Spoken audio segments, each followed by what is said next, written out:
If you'll bear with me for another 10 or 15 minutes, I think it would be very interesting for the panelists, any questions amongst yourselves of rebuttals or further developments of some of the points that we've heard on reflection. Is there someone who accepts the challenge? Richard, you want to ask Michael a question, if I may, which is about sort of the discipline between the member states that they've demonstrated so far in terms of the common line on the UK. Is that something that's going to hold, or do you think it's something that that very quickly the member states will start to demonstrate quite different perspectives on what kind of a deal that they'd like to strike with the UK?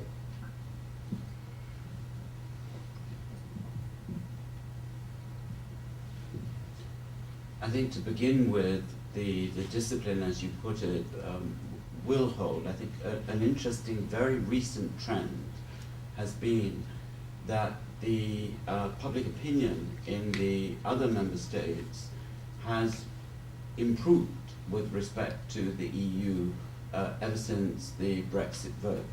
So people replying that they would like to remain, they'd like their country to remain in the EU, and they attach importance to the EU. And that has then had an effect on the Eurosceptic parties in the other member states that have swung back from criticizing the EU because they realize their people are scared and their people don't want to follow into the complexity and the difficulties of Brexit.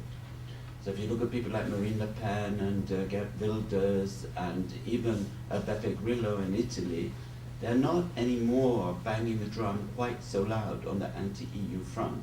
And they've swung back, like the UK, to their anti-immigration base to some degree. So this is a kind of unity of approach which is more favorable to the EU than you might have expected otherwise. Previously, there was the fear of contagion, and that what happened in Britain might spread to France, Italy, and so on. That fear's not gone away completely, but for now at least, it's a little bit moved towards the back burner. Now, will this continue? And in particular, if it looks as though the negotiations are heading nowhere, and that a train crash is really what is on the horizon, maybe some will be more anxious to avert that. Germany, for example, after the elections next year, whereas others like France might relish it in the sense of giving a lesson to others who might think of following Britain. So I would see this holding for the time being, but when the going gets rough, we might see divergences coming back.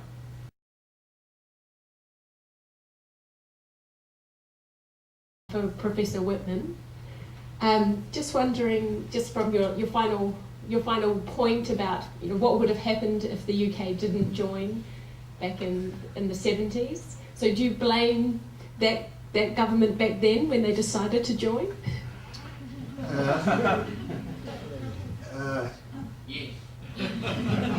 I think that Britain had tried everything else in terms of trying to jumpstart its economy, and obviously in comparison to other member states, it wasn't doing so well. It was also, I think, an important part of a sort of re-engineering project for the UK itself in terms of its place in the world. And one of the things that the UK, I think, will lose as a consequence of exiting the EU is that one of the UK's USPs has been it's been an international institution builder. It's been a very important architect or participant in building a whole series of international norms, a whole series of international institutions, and by leaving the EU, it is throwing that into question, or is throwing that into reverse. And there isn't yet a sort of clear sense of what the UK might want to stand for when it exits. And I think that there will be an ongoing domestic struggle, I think an argumentation about what the UK should stand for. And we're already seeing that to a certain extent in arguments over whether we should keep our commitments to foreign aid, for example, which is now a very active discussion in the UK. And to pick up on a point that you made when you're talking about the consequences for third countries, most interesting discussion I've been into the UK, and the least expected discussion over the last few weeks, has been in a room of development studies experts in the UK, who I thought would be absolutely distraught at the idea of the UK leaving the EU because of the UK detaching itself from EU development policy.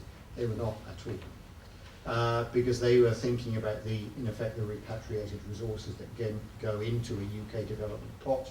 If you retain the 0.7% commitment to development spend, then that's more UK development policy. And I think we're going to see some of these things start to bubble up over the next little while, particularly now there is this certainty about Brexit, which I think frankly wasn't there until the Prime Minister's speech, for good or ill, made very clear about the kind of model that the UK is seeking, and it will legitimise now a lot of discussion that hasn't happened so far. So, was it a good decision? I don't think there was any other choice in '73, but the UK didn't explore the alternatives.